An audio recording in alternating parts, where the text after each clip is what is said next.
Good morning on this frigid Wednesday. This month, we asked readers to nominate candidates for New York Today's New Yorkers of the Year, our annual celebration of citizens who have made a difference in the city over the last 12 months. We received more than 100 submissions, and this week we are highlighting a few of our exemplary neighbors. When the elevator opened on the 4th floor, the hallway was filled with the sound of a concerto. Kelly Hall Tompkins was in her practice studio in Washington Heights, warming up for a performance that weekend with the Westchester Philharmonic. But the closet-size room, filled with sheet music, framed inspirational quotes and James Baldwin novels, is not the only place you can find the renowned violinist rehearsing. Once a month she visits local shelters to perform the scores of Beethoven, Bach, and other classical masters for homeless New Yorkers. Ms. Hall Tompkins earned acclaim last year as the fiddler in the Broadway revival of Fiddler on the Roof. But more than a decade ago, well before she could have imagined landing the coveted violin soloist gig, she was playing chamber music in soup kitchens. It was 2004. Ms. Hall Tompkins was preparing for a one-woman show but found herself struggling to focus after the death of a close friend. In need of company, she took to a shelter near Lincoln Center and began making her way through Mozart's Violin Concerto No. 4 in D major. 12 people listened to the same notes she would soon play before an audience of 1,000. Some tapped their feet, laughed or smiled.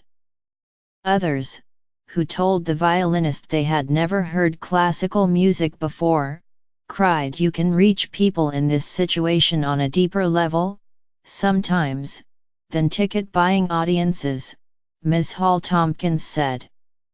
"Of course, the nature of my career is playing concerts for ticket-buying audiences, but there's something more profound reaching people with these pieces at this time in their lives." The next year, Ms. Hall Tompkins founded Music Kitchen Food for the Soul, a program that lifts the spirits of homeless New Yorkers through live classical music recitals.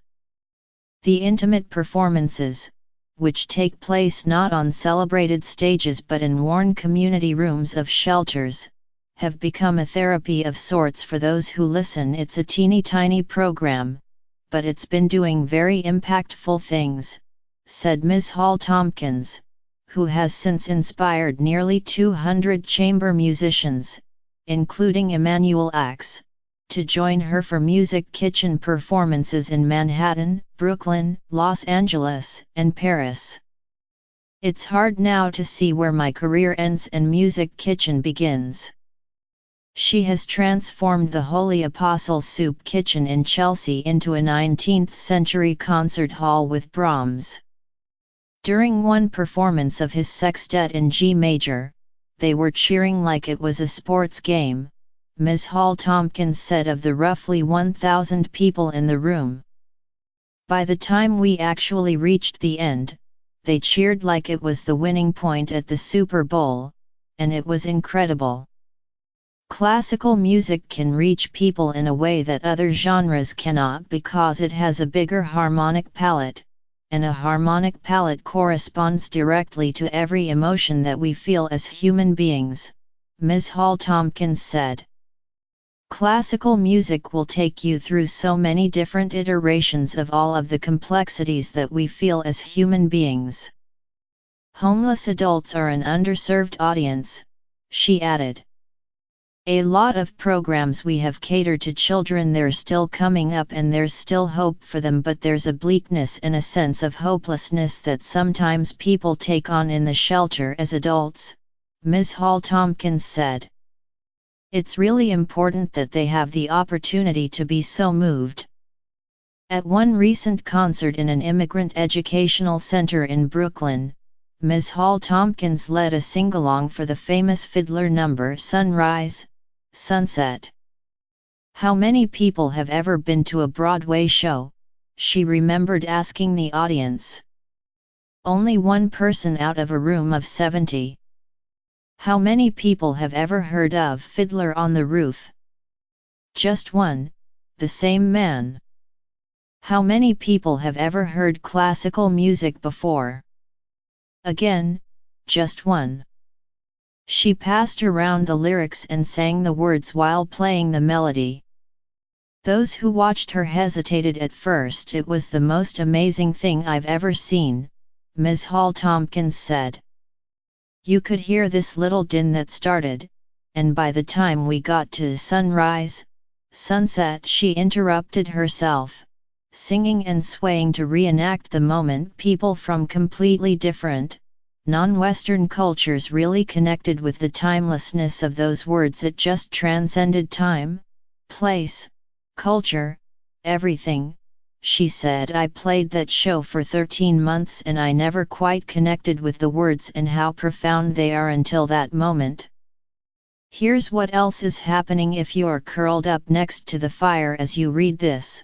You may want to stay there. The city is warning New Yorkers to prepare for extreme cold. It will feel as bitter as 10 degrees today, even with a stretch of sunshine. It won't get warmer than the mid-20s. Tomorrow should be equally clear, but even chillier. Ride-hailing cars are often driving on the city's busiest streets with no passengers in effect, creating congestion without any benefits, a new report finds. New York Times. Despite millions of dollars in donations, construction on the St. Nicholas Greek Orthodox Church at the World Trade Center site has ground to a halt because of unpaid bills. New York Times. In Eric Schneiderman's 7th year as New York Attorney General, his office has become a center of resistance against the Trump administration. New York Times. The superintendent of Newark Public Schools has resigned, the latest move in a series of steps designed to return New Jersey's largest school district to local control. New York Times. A Connecticut man whose yard has been overtaken by bamboo believes he is being unfairly targeted by government officials. New York Times. The New York Guide to Disposing of Your Christmas Tree.